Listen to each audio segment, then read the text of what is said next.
2008-9 में नहर चालू होगी, इसमें पानी छोड़ दिया गया था। 2008-9 में भूपेंद्र सिंह हुड्डा ने उद्घाटन करा। हाँ जी, हाँ जी, ठीक है जी। और ये 2017 तक लगातार इसमें पानी चला रहा। 2017 तक इसमें लगातार पानी चलता रहा, जिसका किसानों को लाभ भी हुआ और भूमिगत जल स्तर जो था वो ऊपर आया है काफी। इसमें जो बताओ जी, जमीन है कितने किसानों की थी, कुछ आइडिया? इसमें लगभग 223 गाँव है। 223 गाँव नहीं, 223 और इसमें यमुनागर जी रहना। ये बात कर रहे जी हम दादूपुर से नलवी तक। हाँ जी, 223 गाँव। कितने किलोमीटर लंबी है जी? ये लगभग 50 किलोमीटर लंबी है। 1026 किले एकड़।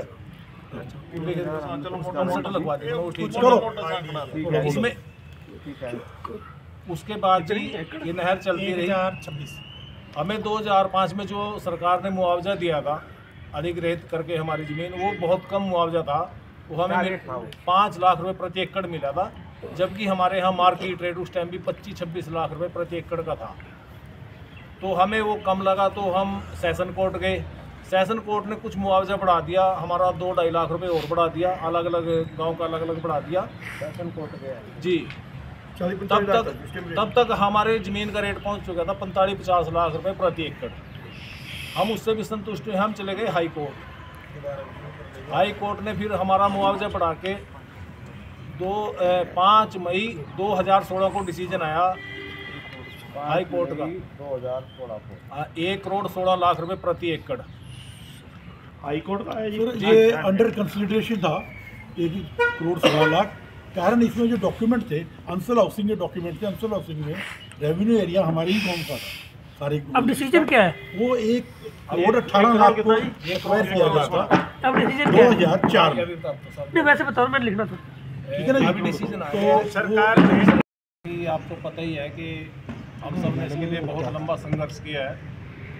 हमने 1.5 साल धरना भी चलाया, 80 किलोमीटर की पदयात्रा भी की इसके लिए, सरकार से भी बातचीत जारी रखी। लेकिन सरकार में कुछ ऐसे सलाहकार थे जो गलत सलाह देते रहे सरकार को, मिसगाइड करते रहे कि इस नहर को बंद कर दिया जाए। ये किसानों का मुआवजा जो बहुत ज़्यादा है, वो किसानों को मुआवजे को देखते रहे, जो इससे नहर से लाभ होने थे उसको उन्होंने दरकिनार कर दिया। जैसे वाटर रिचार्ज होना था, सिंचाई होनी थी, तो वो और जो नहर के ऊपर पैसा लग चुका था ऑलरेडी पहली, वो भी मिट्टी में मिला दिया किसान का। तो हमने इसके खिलाफ लड़ाई लड़ी, एक संघर्ष किया बहुत लंबा। हम हाई कोर्ट चले गए, जो डिनोटिफाई की है सरकार ने 101 ए नया कानून बनाकर, तो हम उसके खिलाफ हाई कोर्ट चले गए। इस दौरान 2020 में सुप्रीम कोर्ट की संवैधानिक बेंच ने, 5 जजों की संवैधानिक बेंच बैठी थी, उसने भी एक इंदौर का मामला था, इंदौर गवर्नमेंट वर्सेज मनोहर लाल, उसमें बिल्कुल साफ कह दिया है कि जो ज़मीन एक बार सरकार ने ले ली, उसको यूज़ कर लिया, वो ज़मीन सरकार की है, किसी भी कीमत पे सरकार वो वापस नहीं कर सकती, कोई अधिकार नहीं है सरकार को वापस करने का। तो ऐसे तो अगर ऐसे करने लगे तो सारे हिंदुस्तान में किसान खड़े हो जाएंगे, हमारी ज़मीनें वापस दो। तो उन्होंने इसको गैर संवैधानिक करार दे दिया। उसी के बाद फिर हमारे इस मामले में भी उसका हवाला दिया गया सुप्रीम कोर्ट का। डबल बेंच बैठी हाई कोर्ट की, गुरमीत सिंह संधवालिया जी और हरप्रीत कौर जीवन जी, उन्होंने लगातार 1 महीने तक सुनवाई की और बड़ी लंबी बहस हुई। सरकारी वकीलों ने भी, हमारे वकीलों ने भी अपनी बात रखी, लेकिन अंत में उन्होंने एक डिसीजन दिया कि ये जो 101 ए कानून है ये गैर संवैधानिक है, और ये जो डिनोटिफाई किया आपने ये भी गैर संवैधानिक है। उन्होंने 101 ए को और डिनोटिफाई को दोनों को निरस्त कर दिया और किसानों के हक में फैसला दे दिया कि किसानों का जो निर्णय है, जो लड़ाई लड़ रहे हैं वो ठीक लड़ रहे हैं, वो एक भविष्य के लिए, अच्छाई के लिए लड़ाई है, वो अपनी जगह सही है। तो अब हमारा फैसला आ चुका है अभी 20 दिसंबर को। तो अब हम सरकार से निवेदन करते हैं, आप लोगों के माध्यम से, प्रेस के माध्यम से निवेदन करते हैं कि सरकार जो किसानों का मुआवजा रुका हुआ है उसको दे और इस नहर को शुरू करे, ताकि जो इससे लाभ होना था, जो लोग इतने दिन लाभ से वंचित रह गए 2018 से 24 तक, वो लाभ भी क्षेत्र को मिले, वाटर रिचार्ज हो, सिंचाई के लिए पानी यूज हो और किसानों को उनका मुआवजा दिया जाए। ये मुआवजा कितना है जी? मुआवजा 1 करोड़ 16 लाख रुपए प्रति एकड़ मूल है जी। ये तो वर्तमान में वर्तमान में कोर्ट ने ये फैसला दिया है उसके बीच में कोर्ट ने पहले फॉरेस्ट की और इरिगेशन बोर्ड की मीटिंग बुलाई।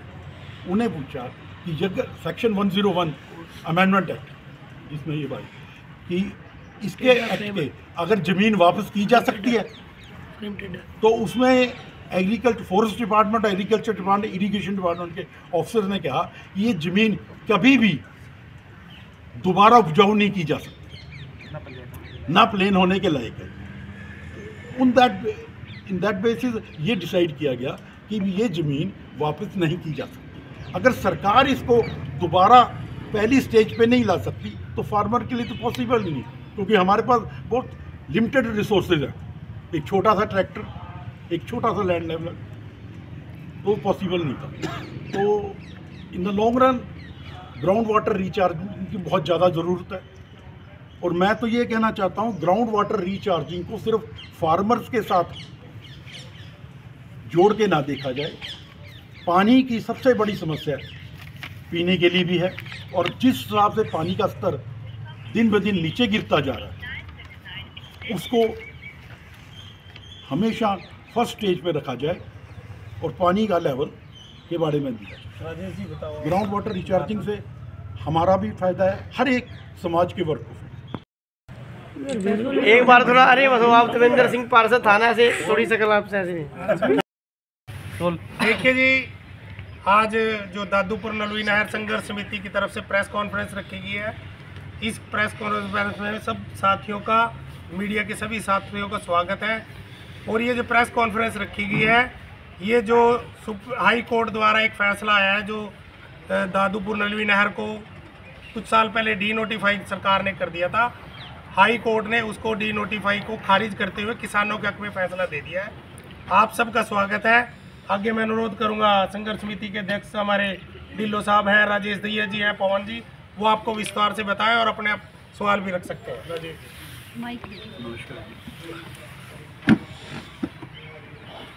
दूसरा भी लगा दो। चलो चलो जी जी। हाँ जी, गैप कितना यार सर, सरकार का क्या फैसला आया, क्या कुछ है? आज हम यहाँ एक साथ मिलकर बात करना चाहते हैं। सरकार ने 2018 में एक ऐसा काला कानून बना दिया था कि किसी भी समय किसी भी किसान की ज़मीन एक्वायर की जा सकती है, और सरकार किसी भी वक्त अगर वो प्रोजेक्ट सरकार को लगता है ठीक नहीं है तो वापस की जा सकती है। जबकि ये बिल्कुल भी मान्य नहीं रखता कि आज हमें बाईपास की ज़रूरत है तो मैंने 8 लेन का बाईपास बना दिया, कल को वो बाईपास सिटी लिमिट के अंदर आ गया तो अब हमें इतने बड़े बाईपास की ज़रूरत नहीं है, 4 लेन रख लेते हैं, 4 लेन वापस कर देते हैं, बाईपास को 5 किलोमीटर आगे ले जाते हैं। ऐसा हो नहीं सकता। तो उसके लिए हाई कोर्ट में हम भी गए, सरकार भी गई, हम इस कानून के खिलाफ गए। सरकार ने अमेंडमेंट पेश करी कि नहीं हम इसके बदलाव देखेंगे, लेकिन जो हालात थे वो जुडिशरी ने उनको बड़ा सीरियसली देखा। एक स्पेशल बेंच गठित की गई इस फैसले के 101 के एक्ट को देखते। स्पेशल बेंच ने काफ़ी लंबा समय लिया, लेकिन उसके बाद उन्होंने ये फैसला लिया कि सेक्शन 101 जो है वो पूरी तरह से निरर्थ, और उन्होंने इसे असंवैधानिक करार देते हुए सेक्शन को समाप्त कर दिया। जब सेक्शन समाप्त हो जाता है तो उसकी अमेंडमेंट बस हो गई। कितने साल आप इस लड़ाई को लड़ते रहे? 2000 एक्चुअली ये लड़ाई तो कंपनसेशन से शुरू हुई थी 2004 में सेक्शन 4 लग जाता है, 5 में एक्वायर हो जाती है। और डी नोटिफाई ये 2018 में होती है, 8 में ये प्रोजेक्ट पूरा हो जाता है, 9 में इसमें पानी छोड़ दिया जाता है, 2018 तक इसमें पानी छोड़ा जाता है।